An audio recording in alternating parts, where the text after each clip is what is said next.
Hello বন্ধুরা, আমি আবার চলে এসেছি একটা নতুন কেকের ভিডিও নিয়ে। তো তোমরা সবাই কেমন আছো?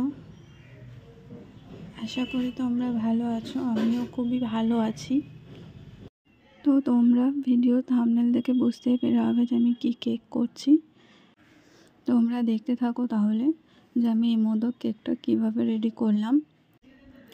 তোমরা ভিডিও শুরুতে দেখতেই পারলে যে আমি কেকের বেসটা তোমাদেরকে বার করে দেখালাম, আর হালকা হাত দিয়ে দেবেও দেখালাম যে কতটা স্পঞ্জের ফ্লাফি হয়েছে।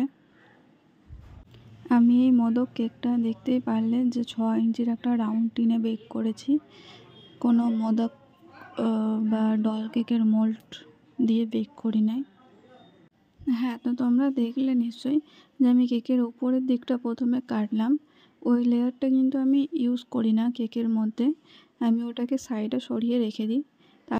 তারপর আমি কেকের বেসটা উল্টিয়ে দিয়ে তারপর থেকে আমি লেয়ার কাটতে শুরু করি।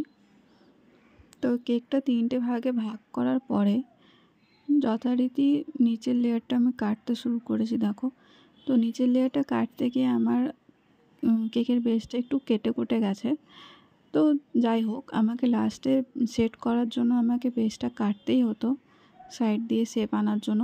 তো প্রথমেই কেটে গেল জিনিসটা। তাহলে তোমরা দেখতে থাকো যে আমি এই ভাঙা বেসটা দিয়ে কিভাবে মোদক শেপটা আমি এনেছি। হ্যাঁ, তো এবার আমি প্রথমে ফার্স্ট লেয়ারটা নিয়ে বেসের তার মধ্যে চেরি জল ময়েস্ট করে এর উপরে ক্রিম অ্যাপ্লিকেশন দিতে শুরু করলাম। আর উপর থেকে আবার একটু আমি স্ট্রবেরি ক্রাশ দিচ্ছি। এরপর দেখো আবার আমি কেকের সেকেন্ড লেয়ারটা রাখলাম, আবার চেরি জল দিয়ে ময়েস্ট করছি। এরপর আবার cream application and strawberry crush. এইভাবে এই প্রসেসিংটা বেসটা কমপ্লিট হওয়া পর্যন্ত পুরোটাই চলতে থাকে। তো এবার আমি যেগুলো ভাঙা কেকের বেস ছিল সেইগুলোকে আমি কি করে মোদকের শেপে নিয়ে যাব সেটা তাহলে তোমরা দেখতে থাকো। তো দেখো, আমি ভালো করে কেকের বেসটা আমি সেট করে দিয়েছি।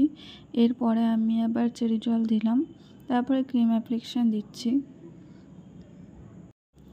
এরপর আবার ক্রাশটা দেওয়ার পরে আমি দেখো আবার কেকের ভাঙাচোরা বেসটাই আবার সেট করছি, ভালো করে আমি ওখানে গুছিয়ে নিচ্ছি। তারপরে আবার ওই চেরি জল দিয়ে ময়েস্ট করছি কেকটাকে। এরপর আবার ওই সেম প্রসেসিং অ্যাপ্লাই হচ্ছে। আচ্ছা, তোমাদের যদি এখনও পর্যন্ত আমার এই ভিডিওটা ভালো লেগে থাকে তাহলে প্লিজ আমার চ্যানেলটিকে লাইক, শেয়ার অ্যান্ড সাবস্ক্রাইব করে দিও।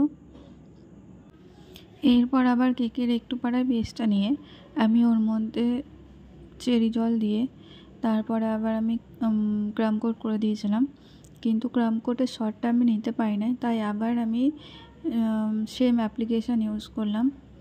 তো এবার আমি ক্রাম কোটের ভিডিওটা দেখো একটু দেখালাম। তো দেখতেই পাচ্ছ এটা ক্রাম কোট হচ্ছে। এবার ক্রাম কোট করার পরে আমি 20 মিনিট পর্যন্ত রেস্ট দিয়ে দিয়েছি। তারপরে আমি এবার ফাইনাল আইসিং শুরু করছি। তো এবার মোদকের যেহেতু কালার ইয়েলো কালারে হয়, ওই জন্য আমি এটা ইয়েলো কালারেই তৈরি করেছি। তো দেখো, আমি চারিদিকে ঘুরিয়ে ঘুরিয়ে আমি ক্রিম অ্যাপ্লিকেশন করছি। আচ্ছা, আমি বেশিরভাগ স্প্যাচুলার সাহায্যে ক্রিম লাগিয়ে থাকি। তোমরা যদি চাও তো তোমরা পাইপিং ব্যাগের সাহায্যেও ক্রিম লাগাতে পারো। তো দেখো, এবার আমি ক্রিমটা ভালো করে লাগিয়ে দিলাম চারিদিকে। এবার একটা মোটা শিট নিয়ে আমি চারিদিকে দেখো ভালো করে ঘোরাচ্ছি যাতে আমার মোদকের শেপটা প্রপার আসে।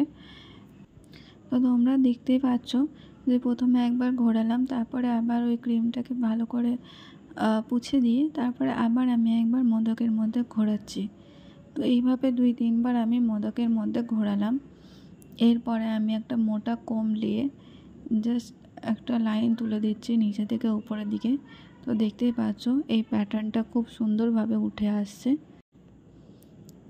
তো এইভাবে আমি এই কোমটা চারিদিকে আমি ঘুরিয়ে দিলাম। এবার দেখো, আমি একটু কাঠবাদাম ক্রাশ করে নিয়েছি।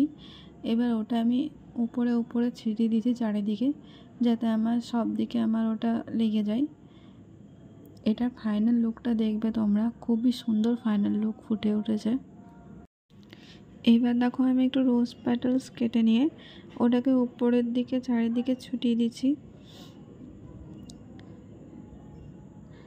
আর একটু আমি নিচের দিকেও ছিটিয়ে দিচ্ছি যাতে ভালো লাগে দেখতে আমার মোদক কেকটা।